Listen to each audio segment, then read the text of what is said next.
School of ত্রিপুলির পক্ষ থেকে আপনাদের সবাইকে স্বাগতম। আজ আমরা চাপমান স্যারের বইয়ের খুবই গুরুত্বপূর্ণ একটি ম্যাথ এক্সাম্পল 2.3 এটি করব। তো প্রশ্নে অনেক কিছুই আছে, আমি জাস্ট মেইন অংশটুকু লিখে নিয়েছি এবং বাকি প্রশ্নটা আমি ভিডিও স্ক্রিনে দিয়ে রাখবো আপনাদের সুবিধার জন্য। তার মানে এটা আমাদের একটা জেনারেটর এবং এটা আমাদের বেস ভ্যালু বলা হয়েছে 480 ভোল্ট এবং একটা পাওয়ার আছে এস, অ্যাপারেন্ট পাওয়ার 10 kVA। এটা আমাদের ট্রান্সমিশন সাইড এবং এটা আমাদের লোডের সাইড। তো জেনারেটর সাইডে একটা ট্রান্সফরমার আছে 1:10, সেম ট্রান্সমিশন লাইনের শেষেও একটা ট্রান্সফরমার আছে 20:1। তো আমাদের নং প্রশ্নে বলা হয়েছে find the base voltage, current, impedance and apparent power at every point. প্রত্যেকটা পয়েন্টের জন্য আমাদের এই ভ্যালুগুলো বের করতে হবে। তো আমরা চিত্রটির দিকে যদি লক্ষ্য করি, আমরা এটা তিনভাবে বিভক্ত। তার মানে এই চিত্রটার জন্য আমাদের এরা ডাটাগুলো বের করতে হবে, সেম এই চিত্রটার জন্য এই ডাটাগুলো বের করতে হবে এবং লোডের জন্য আমার এই ডাটাগুলো বের করতে হবে। তো আমরা ওয়ান বাই ওয়ান বের করা দেখব। আমরা প্রথম সার্কিট ওয়ানের জন্য বের করা দেখব। এটা মনে করলাম আমরা সার্কিট ওয়ান। তো সার্কিট ওয়ানের জন্য আমাদের প্রথম বের করতে হবে বেস ভোল্টেজ। তো এখানে বেস ভোল্টেজ তো আমাদের দেওয়া আছে 480 ভোল্ট। তার মানে এখানে লিখতে পারি আমরা ভি বেস এবং 2 নঙে বলা হয়েছে কারেন্ট। তো এটাকে মনে করলাম I base current 1, I base 1। যেহেতু এখানে পাওয়ারটা আমার দেওয়া আছে 10 kVA অ্যাপারেন্ট পাওয়ার এবং ট্রান্সফরমারের পাওয়ারটা সবার জন্য সেম, ট্রান্সফরমারের পাওয়ারটা কখনো পরিবর্তন হয় না। তার মানে পাওয়ারটার দ্বারা আমরা সহজে কারেন্টের মান বের করতে পারবো S divided by V one. এই ভি ওয়ানটা কি? এই ভি ওয়ানটা কিন্তু আমার এই 1 নং সার্কিটের বেস ভোল্টেজটা। তার মানে এস এর মান দেওয়া ছিল আমাদের 10 kVA। তো একে আমরা ভিএ তে কনভার্ট করে নিব 10⁻³ এবং বেস ভোল্টেজ 480 ভোল্ট, 480 ভোল্ট। তো এটা সমাধান করে আমাদের মান আসবে 20.83 অ্যাম্পিয়ার।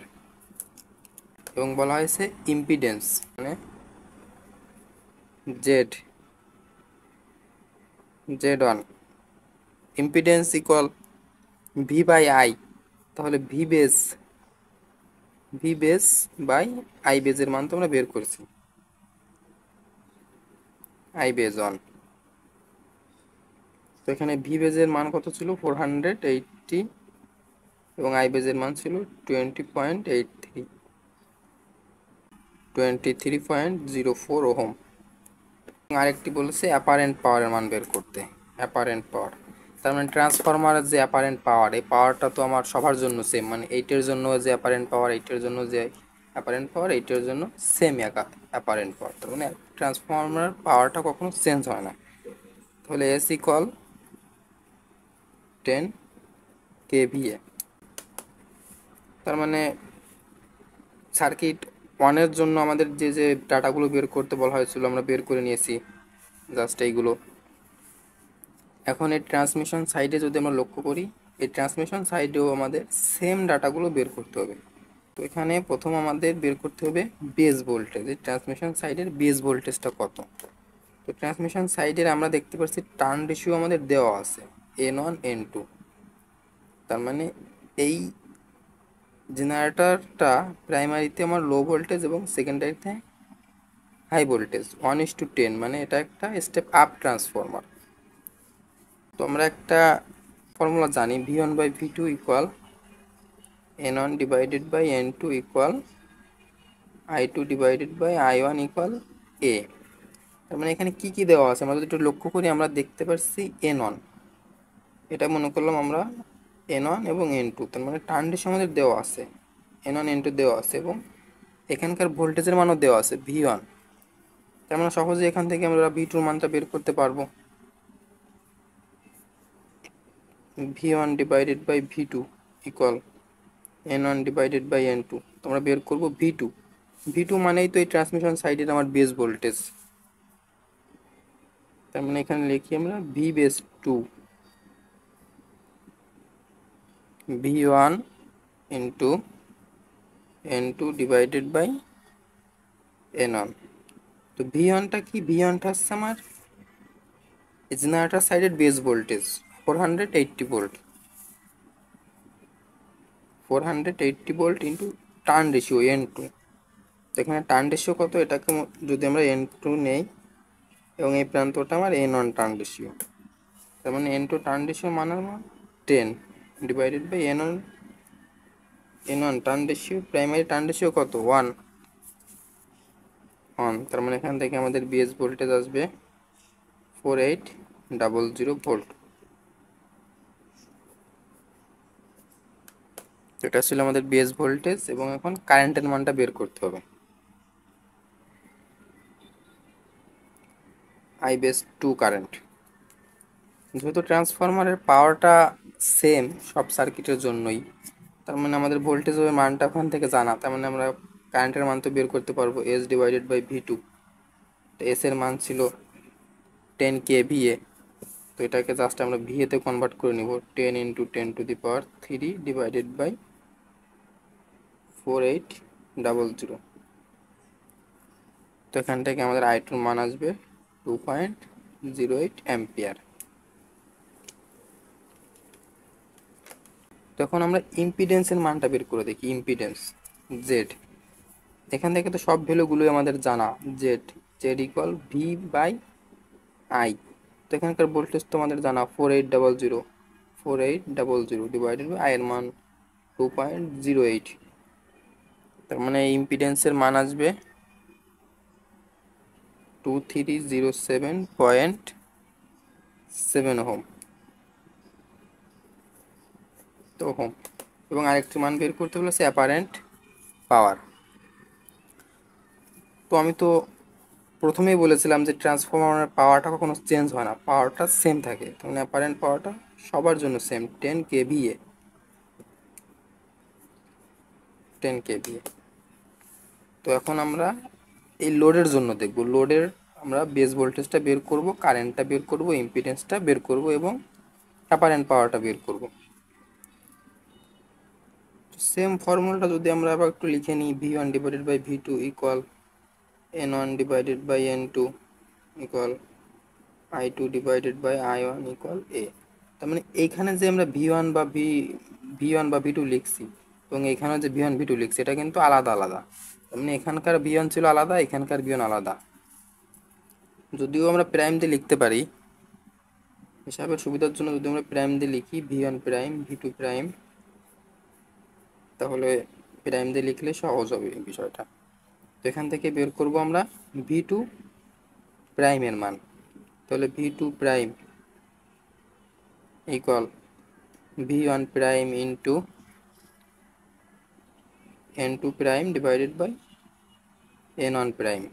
তো এই v1 প্রাইমটা হচ্ছে আমাদের এই প্রান্তের যে ভোল্টেজটা ছিল, v1 প্রাইম মানে হচ্ছে v1। তো এখানকার ভোল্টেজটা ছিল 4800, এবং টার্ন রেশিও যদি আমরা বলি, এটা মনে করলাম আমরা n1 টার্ন রেশিও প্রাইম এবং এটা n2 টার্ন রেশিও প্রাইম। তাহলে n2 turn ratio prime 1 divided by n2 turn ratio prime 1 এবং n1 টার্ন রেশিও 20।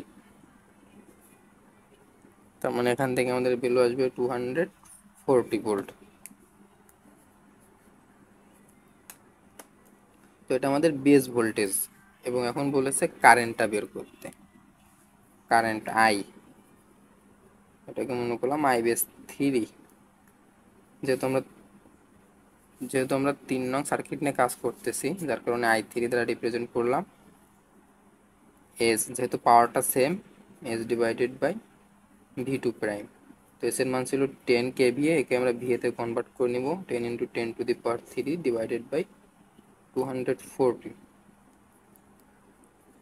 তো এটা সমাধান করে আমাদের মান আসবে 4। এখন বের করতে হবে ইম্পিডেন্স জেড।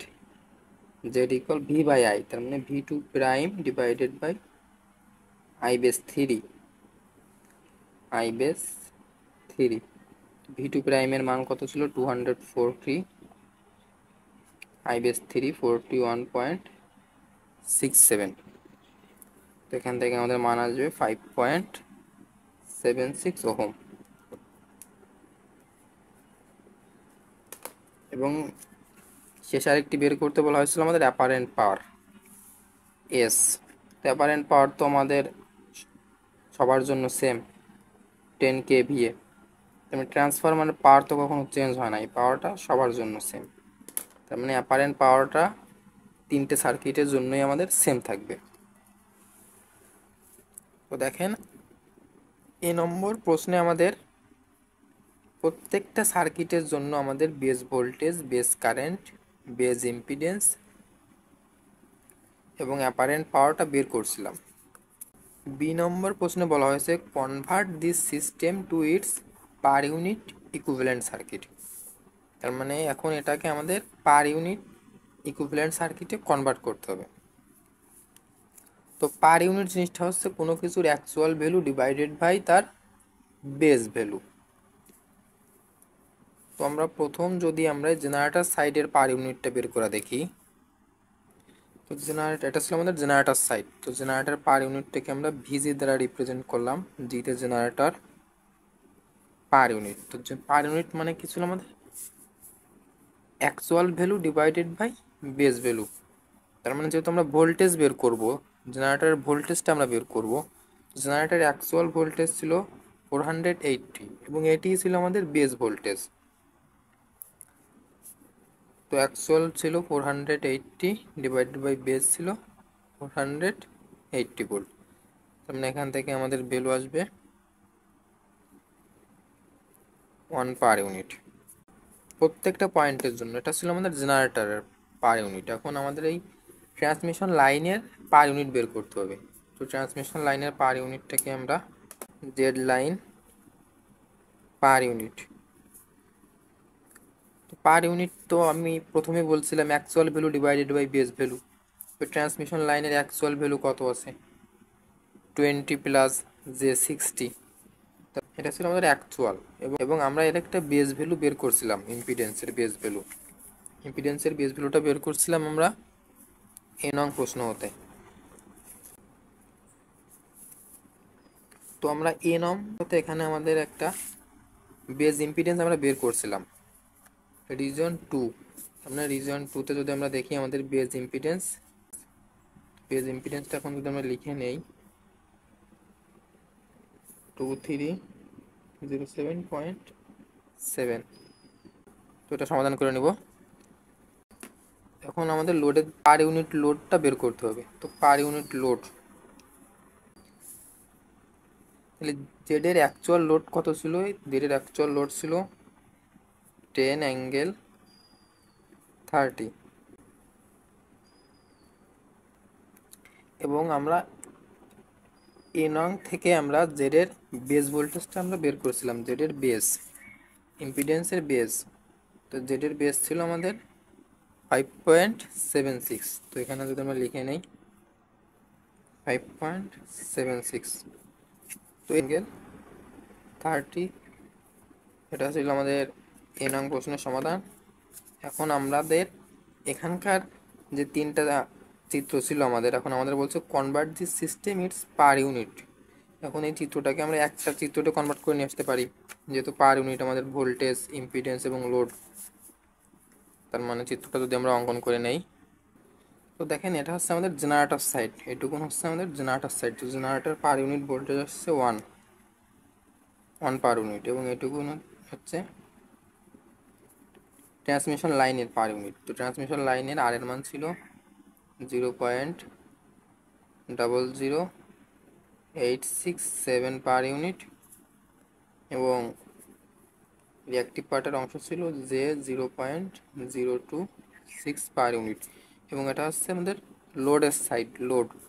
তো লোডের মান আসছে 1.736∠30। তখন আমাদের নং প্রশ্নে বলা হয়েছে find the power supplied to the load. তো এখানে যেহেতু ভোল্টেজের মান জানা এবং ইম্পিডেন্সের মান জানা, তার মানে এখান থেকে সহজে আমরা কারেন্ট আই পার ইউনিটের মান পেয়ে যাব, যেহেতু সব ডাটাগুলো আমাদের পার ইউনিটে দেওয়া। তার মানে কারেন্টের মান আমাদের এখান থেকে যে কারেন্টের মানটা আসবে আই পার ইউনিট, সেটার মান অবশ্যই আই পার ইউনিটে পাবো। তার মানে I per unit equal V per unit divided by Z total per unit, Z total per unit. তো এখানে বি পার ইউনিটের মান কত, 1, এবং জেড টোটাল পার ইউনিট। তো এখানে আমি জাস্ট ইম্পিডেন্সের মানগুলো লিখে নিয়েছি। তো এখান থেকে আমরা সমাধান করে নেব। তো এই সার্কিটটা থেকে এখন আমাদের কারেন্টের মানটা জানা। তার মানে এটা ছিল আমাদের লোড। এখন এই লোডের পাওয়ার পাওয়ার মানে লোডের যে টোটাল পাওয়ার পার ইউনিট, সেটা আমরা বের করতে পারবো। তার মানে সেটা যদি আমরা বের করি, পি লোড পার ইউনিট, তার মানে আই এর মান জানা, I square R I per unit into R per unit. তো এখান থেকে আমাদের আরটা আমরা বের করতে পারবো। তো এটা যেহেতু আর থিটা ফর্মে আছে, এটাকে যদি আমরা রেক্টেঙ্গুলার ফর্মে কনভার্ট করে নেই, 1.736 অ্যাঙ্গেল 30 শিফট টু 4, তাহলে আমাদের ভ্যালু আসবে 1.503 প্লাস জে 0.868। মানে এখানে আর এর ভ্যালু হচ্ছে আমাদের রিয়েল পার্ট এইটা, এবং এটা আমাদের রিঅ্যাক্টিভ পার্ট। তো রিঅ্যাক্টিভ পার্টের অংশটা আমাদের প্রয়োজন নেই। তো এখান থেকে আই এর মান আমাদের আসছে, আই পার ইউনিটের মান 0.569 square into R per unit real part 1.503। তো এখান থেকে আমাদের পার ইউনিটের পাওয়ারটা আসবে 0.487। তো এই পাওয়ারটা তো আসছে পার ইউনিটে, কিন্তু আমাদের পাওয়ারটা তো লাগবে অ্যাকচুয়াল পাওয়ার, এই লোডের অ্যাকচুয়াল পাওয়ার লাগবে। এখান থেকে আমরা বের করেছিলাম পার ইউনিট লোডের পাওয়ারটা। তো এখান থেকে আমরা যদি একটু দেখি, power load per unit equal actual power divided by base power. তো আমাদের লাগবে অ্যাকচুয়াল পাওয়ার। তার মানে অ্যাকচুয়াল পাওয়ার ইকুয়াল কত, অ্যাকচুয়াল পাওয়ার তুমি একটু সংক্ষেপে লিখে নিচ্ছি, ইকুয়াল পার ইউনিট পাওয়ার, যেহেতু লোডের তার মানে লোডের per unit power into base power. তার মানে লোডের পার ইউনিট পাওয়ার আমরা বের করেছিলাম 0.487 ইন্টু, এখন বেস পাওয়ার, ট্রান্সফরমার যে বেস পাওয়ারটা ছিল আমাদের, এই পাওয়ারটা তো সবার জন্য সেম 10 kVA। তার মানে বেস পাওয়ার 10 kVA, একে আমরা ভিএতে কনভার্ট করে নিব। 10 ইন্টু 10 টু দি পাওয়ার 3,